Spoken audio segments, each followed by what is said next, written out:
Hello guys, welcome back to another new video. और आज हम बात करेंगे कॉलेज ऑफ नर्सिंग, जो कि हमारा रोहतक में है, पीजीआई रोहतक के अंडर आता है। बिल्कुल जो टर्शरी लेवल हॉस्पिटल है ना रोहतक का, पीजीआई रोहतक, उसके अंडर, उसके जो जो उसके अंदर ही है वो कॉलेज भी। ठीक है, तो उस कॉलेज में ही मैं पढ़ती हूँ। तो आज मैं कंप्लीट इन्फॉर्मेशन दूंगी आपको उसके बारे में, कंप्लीट कि क्या क्या होता है, कैसे एडमिशन ले सकते हैं। तो पहले स्टेप टू स्टेप बात करें तो पहले बात करेंगे कि एडमिशन कैसे ले सकते हो आप उसमें। अगर आप वो जो कॉलेज ऑफ नर्सिंग है वो सिर्फ बीएससी नर्सिंग के लिए ही है। उसमें बीएससी नर्सिंग के लिए, मतलब अदर पैरामेडिकल कोर्सेज के लिए नहीं है। उसमें BSc nursing, NPCC, post basic और एमएससी होती है। ठीक है, ये सारे 4 कोर्स होते हैं। कौन से आपको समझ आ गए होंगे ना? BSc nursing, post basic, NPCC और एमएससी। जो बीएससी नर्सिंग है उसमें सिर्फ गर्ल्स के लिए ही सीट्स हैं, और जिसमें से मतलब मोस्टली सीट हरियाणा वालों के लिए, 50% हरियाणा के लिए रिजर्व है, हरियाणा वाले बच्चों के लिए जो हरियाणा से बिलोंग करते हैं, और 50% मैनेजमेंट कोटा मतलब कि जिनके मम्मी पापा किसी जॉब पे है यहाँ हरियाणा में, तो उनके लिए है। और जो जम्मू कश्मीर अदर स्टेट वालों के लिए नहीं मिलेगा ऐसे। जो मतलब जम्मू कश्मीर वाले हैं उनके लिए होती है सीट्स। हमारी क्लास में भी है जम्मू कश्मीर वाले, लगभग 7-8 बच्चे हैं जम्मू कश्मीर वाले, तो उनके लिए सीट रिजर्व होती है। ठीक है, उसके बाद बात करें कि ये बात कर ली कि बॉयज़ नहीं है बीएससी नर्सिंग में, पोस्ट बेसिक में है बॉयज़ की सीट, एनपीसीसी में भी है और एमएससी में भी है। ठीक है, इतनी बात हो गई। उसके बाद अगर आपको अदर पैरामेडिकल कोर्स करना है तो पीजीआई से तो मिल जाएगा। वो कॉलेज ऑफ नर्सिंग में नहीं होगा, उसका दूसरा कॉलेज है, like college of physiotherapy, college of MLT, college of और भी जितने कोर्सेज हैं सबके अलग अलग कॉलेजेस हैं। ठीक है, पर सबसे अच्छा कॉलेज हमारा ही है। तो उसके बाद बात करें तो एडमिशन की बात होगी। एडमिशन में क्या है, आपको सीईटी देना पड़ेगा, जो हरियाणा पीजीआई सीईटी है, जो हमारी यूनिवर्सिटी कंडक्ट करवाती है। पीजीआईएमएस रोहतक, यूएचएसआर उसकी साइट है, यूएचएसआर उसकी वेबसाइट है। और अगर आपके अच्छा स्कोर आया, अगर आपका हाई स्कोर आया, लाइक जैसे कट ऑफ गई है 130, तो अगर आप फर्स्ट काउंसलिंग में सिलेक्ट हो जाते हो तो आप अपनी मर्ज़ी से ये वाला कॉलेज ले सकते हो। इसके बेनिफिट्स क्या क्या हैं? एक तो आपको क्लिनिकल एक्सपोजर बहुत ज़्यादा मिलेगा, जो कि हर एक जो भी मेडिकल फील्ड है उसमें सबसे ज़्यादा इंपॉर्टेंट होता है कि आप क्लिनिकल एक्सपोजर कितना मिल रहा है, क्योंकि क्लिनिकल एक्सपोजर से ही आप ज़्यादा सीख पाओगे।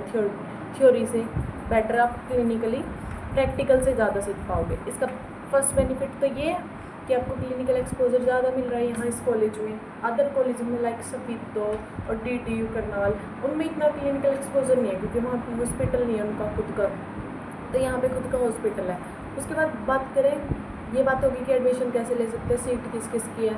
उसके बाद बात करें, अगर आपने एक बार एडमिशन ले लिया तो आपका क्या प्रोसीजर होगा। अगर आपने एडमिशन ले लिया तो फिर आपको कॉलेज में मतलब ड्रेस कैसी लगेगी। जो ये आप देख रहे हो ना, ये वाली ड्रेस मैंने डाल रखी है, ये वाला इसका कुर्ता है और नीचे सलवार है। बीएससी नर्सिंग की यही ड्रेस है, कोई प्लाजो नहीं है, कोई कुछ नहीं है कि आप इसको वो करवा देंगे कि इसकी जगह कुर्ते की जगह शर्ट सिलवा लेंगे और नीचे पैंट सिलवा लेंगे। और ये एप्रन भी फुल बाजू का नहीं होना चाहिए, इतनी बाजू का होना चाहिए, ताकि जब आप ओटी में जाओ और हैंड वॉशिंग करें, सर्जिकल हैंड वॉशिंग, तो सर्जिकल हैंड वॉशिंग एल्बो तक की होती है, तो अच्छे से कर पाओ इसलिए। ठीक है, और जो आप पहली बार जाओगे जब कॉलेज में, मतलब जब शुरू में एडमिशन लोगे, तो कॉलेज वाले आपको दुकान बताएंगे कि इस दुकान से मिलेगा ये जो ये यूनिफॉर्म का जो क्लॉथ है वहीं से लेना है, और वो सबका फिक्स्ड प्राइस होगा उस शॉप का। और एप्रन आपके खुद कॉलेज वाले सिलवाएंगे, आपका वहीं पे टेलर आ जाएगा कॉलेज में, वहीं वैसे आप अगर सिलवाना चाहते हो तो सिलवा सकते हो। ठीक है, ये वैसे लैब कोट वाला मैं तो ये डाल के रखती हूँ, क्योंकि धूप है ना समर्स में, मतलब सनलाइट की वजह से जो स्किन है वो टैनिंग हो जाती है, इसलिए मैं पूरी बाजू का डाल के रखती हूँ। उसके बाद बात करते हैं, ये होगी यूनिफॉर्म की बात। यूनिफॉर्म यही है बीएससी के लिए। और अगर दूसरे कोर्सेज़ की पता करनी है आपको तो आप बता देना, मैं बता दूँगी दूसरी। अगर मैं इसी में बताऊँगी तो लेंथी हो जाएगी वीडियो, ठीक है ना, तो इसलिए मैं बीएससी की बात कर रही हूँ अभी के लिए। उसके बाद आपकी लैंप सेरेमनी होगी।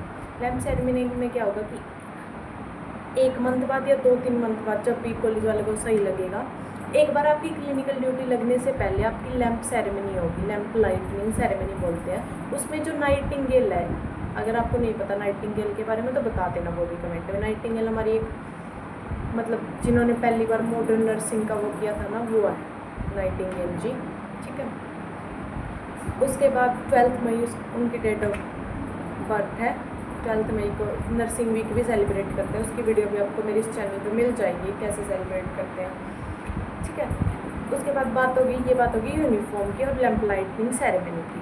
उसके बाद एक बार लैंप लाइटिंग सेरेमनी हो गया, उस लैंप लाइटनिंग सेरेमनी में आपको ओथ देंगे वो लोग। ओथ क्या है कि नाइटिंगेल की एक ओथ होती है, आप गूगल पे सर्च करोगे तो वो आ जाएगी नाइटिंगेल की ओथ, ठीक है, वो ले लेंगे। उसके बाद आपको क्लिनिकल ड्यूटीज़ लग जाएंगी।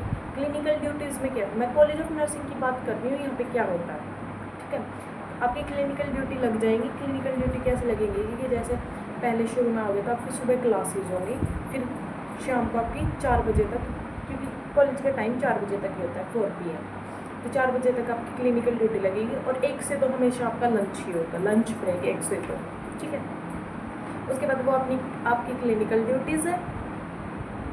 उसके बाद क्या करना आपको, फिर आप फ्री हो 4 बजे के बाद, कुछ भी करो। और सुबह एक बार MRC होती है, उसके बाद आपकी क्लासेज होती हैं, फिर क्लिनिकल ड्यूटी होती है, ठीक है। आपके सिलेबस में सब कुछ लिखा हुआ है कि क्लिनिकल आवर कितने होने चाहिए, ठीक है। उतने क्लिनिकल आवर आप इससे करवाएंगे। अगर आपकी क्लिनिकल में 100% अटेंडेंस पूरी नहीं है तो आप एग्ज़ाम नहीं देने देंगे। एग्ज़ाम से पहले जो प्रिपरेशन के लिए लीव मिलती है उनमें आपसे क्लिनिकल ड्यूटी ही करवाएंगे, अगर आपने क्लिनिकल ड्यूटी नहीं की है। और अगर आपकी थ्योरी में मतलब क्लासेस में 80% अटेंडेंस पूरी नहीं है तो भी आपको एग्ज़ाम नहीं देने दिया जाएगा। वो डिपेंड करता है, वो आपके एक्स्ट्रा क्लास लेंगे या नहीं लेंगे, वो टीचर पे डिपेंड करता है, ठीक है। उसका ये नहीं कह सकते कि लेंगे पक्का श्योरली या नहीं लेंगे, ठीक है। ये बात थी अटेंडेंस की। अटेंडेंस थ्योरेटिकल में 80% और क्लिनिकल में 100% अटेंडेंस। क्लिनिकल वाली पूरी करवा सकते हैं आपसे लीव में, एग्ज़ाम से जस्ट पहले जो प्रिपरेटरी लीव मिलती है उनमें पूरी करवा सकते हैं। और जो क्लिनिकल तो जो थ्योरी की है वो बिल्कुल पूरी नहीं करवाएंगे, या फिर टीचर पे डिपेंड है, करवा भी सकते हैं। अगर आपकी थोड़ी 2-4 लेक्चर से कम है तो करवा देंगे, अदरवाइज नहीं करवाएंगे, ठीक है। उसके बाद आपका एग्ज़ाम हो जाता है। और एग्ज़ाम की एक बात बताऊँ कि वैसे तो सेमेस्टर सिस्टम है, पर सेमेस्टर से कुछ हो नहीं रहा है, मतलब सेमेस्टर में कुछ है ही नहीं। हमारा जो फर्स्ट ईयर के एग्ज़ाम हुए थे फर्स्ट सेम के, तो वो 9 महीने में हुए थे। अभी हम 3rd सेम में, 2 साल हो गए, हम 3rd सेम में ही हैं। हमारा 2 साल होने पर भी हमारी सेकेंड ईयर कंप्लीट नहीं हुई है। और जबकि अदर कॉलेजेस में हमारे साथ के बच्चे तो उनके हो गई है, मतलब BSc नर्सिंग में नहीं कह रही मैं, अदर कोर्सेज में लाइक कोई BTech कर रहा है, कुछ भी कर रहा है दूसरी यूनिवर्सिटी से, तो उनकी हो गई है। ये बात थी सेम की। और पेपर आपका, फिर आपके एग्ज़ाम होंगे। एग्ज़ाम में क्या है कि बिल्कुल वही सिलेबस आएगा जो आपको प्रीवियस ईयर PYQ है ना, वो पढ़ लो तो वो होता है। अगर किसी को टॉप करना है तो अच्छे से पढ़ लेना, अगर किसी को पास होना है तो ऐसे ही पढ़ लेना, ठीक है। अगर री आई तो फिर से पेपर दे देना। ये थी पूरी मतलब क्या होता है। हाँ, और एक मेन बात रहेगी स्टाइफंड जो सब बच्चों को होता है कि स्टाइफंड क्या है, क्या स्कॉलरशिप मिल रही है आपको। तो स्कॉलरशिप की बात करें, अगर आपकी मेरिट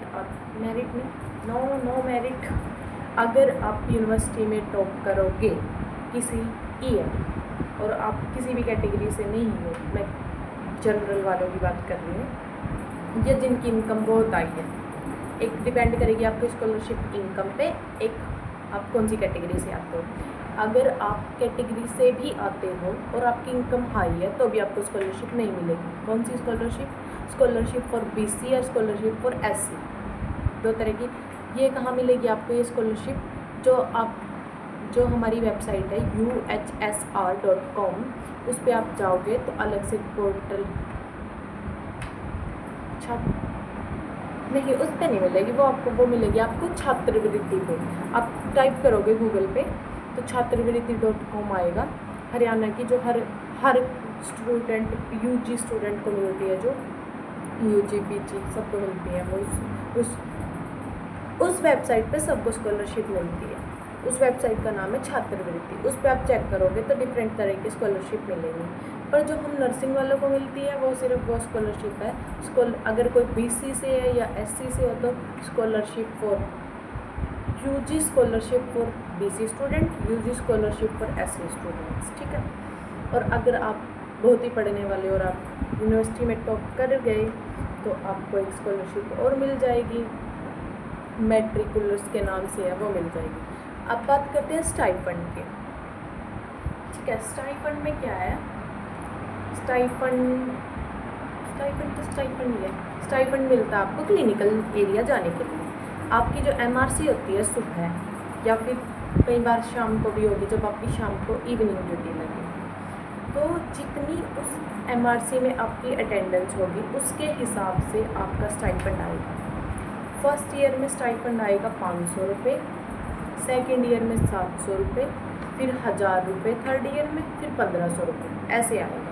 एक दिन के आप कैलकुलेट कर लेना, जितने एक दिन का अमाउंट बनेगा। अगर आप एक दिन एब्सेंट रहे MRC में तो आपके उतने पैसे काट लिए जाएंगे और फिर आपका जो स्टाइफंड है वो कम आएगा। और ये स्टाइफंड सिर्फ हमारे कॉलेज में ही मिलता है, कॉलेज ऑफ नर्सिंग में, अदर किसी भी कॉलेज में नहीं मिलता, ठीक है। एम्स में मिलता है, एम्स की बात डिफरेंट है, पर हम हमारे हरियाणा के कॉलेजेस की बात कर रहे हैं तो ये सिर्फ हमारे कॉलेज में मिलता है, अदर किसी कॉलेज में नहीं मिलता, ठीक है गाइस।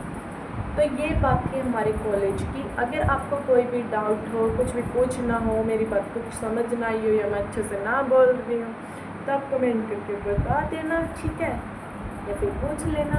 और ये जो मेरा चैनल है, इस पे मैंने अपने डेली लाइफ ब्लॉग भी डाल रखे हैं, तो आप थोड़ा थोड़ा उनसे भी पता लगा लेंगे कैसा हमारा हॉस्टल है, क्या है। वैसे आप कहेंगे तो मैं आपको कॉलेज के भी, क्लिनिकल एरिया की भी सारी हर चीज़ की वीडियो प्रोवाइड कर दूँगी, ठीक है। पर व्यू आने चाहिए तभी, ठीक है गाइस।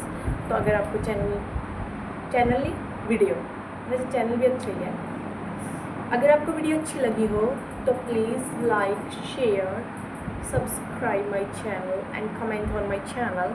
और अगर आपको CT से रिलेटेड कुछ भी जानना है तो मेरा दूसरा चैनल है, उसका लिंक मैं इस चैनल पे डाल दूँगी, अभी डाला नहीं है, तो आप उसको भी सब्सक्राइब कर लेना और इसको भी सब्सक्राइब कर लेना। और मेरा टेलीग्राम चैनल भी है, उसको भी सब्सक्राइब कर लेना। तो गाइस इस आज के वीडियो के लिए इतना ही, मिलते हैं नेक्स्ट वीडियो में, तब तक के बाय बाय, टेक केयर।